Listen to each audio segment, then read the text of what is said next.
It's Mike Scott live. We are hanging out at Gleaners Community Food Bank, part of our community outreach here at MalaceHR. And we are in Howell today with Bridget Brown, part of the folks at Gleaners Community Food Bank. And you're the director here. Yes. First of all, thank you for having us. Absolutely. Thanks for being here. And, part of our community outreach is being involved in just that in the community. And, a couple of things I was always curious. Gleaners been around for many, many years. I understand it started in the late 70s by one man. Is that right? In 1977 by Gene Gagne. Yeah. So our first location was in Detroit, Michigan. He basically lived upstairs and operated the food bank downstairs, which is quite a difference from where we are today with multiple different locations and thousands of volunteers. And need knows no zip code is what I've always been told. Which begs the question, a lot of people watching right now might want to know, how does Gleaners work? What's the process? Yeah. So a good way to think of us is like the wholesaler, right? The Costco of the food need world. So we will buy food from distributors in massive bulk. And then what we do is we look at where the need is across our community and we distribute accordingly. So we need donations in from everyone, whether time, talent, treasure, whatever it looks like, kind of helps us bring in the product and then also helps us get it out. A lot of people don't know, but I found it to be astronomical and a great thing that 94 cents of every dollar goes, that people donate, whether it be financial resources or even supplies, goes back into the community to help people. It's kind of something that I'm really proud about being a Gleaners team member.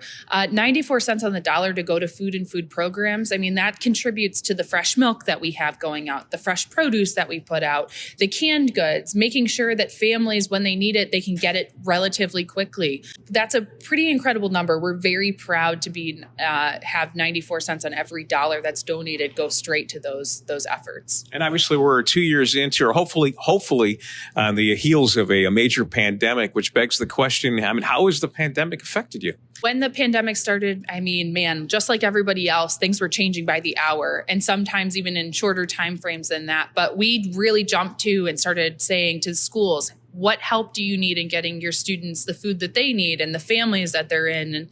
And our need went way up. And it dipped a little bit, but now it's climbing back up again, which is very concerning. That's why we need everyone's help. It really does make a difference. All that to say, we're still feeding people. And when someone has risen their hand during COVID to say, hey, I need some help, we're there to help them. How has the volunteer ratio been post-pandemic right now? Oof. Volunteers, we really need volunteers to come through. And we really need help going through those items so people don't bring home bad food. Because what's the point, right? If we can't give people high quality products. So volunteers coming in and taking time with us is really important to our mission. So myself as one individual, as one person, anywhere, can I physically bring food here for distribution?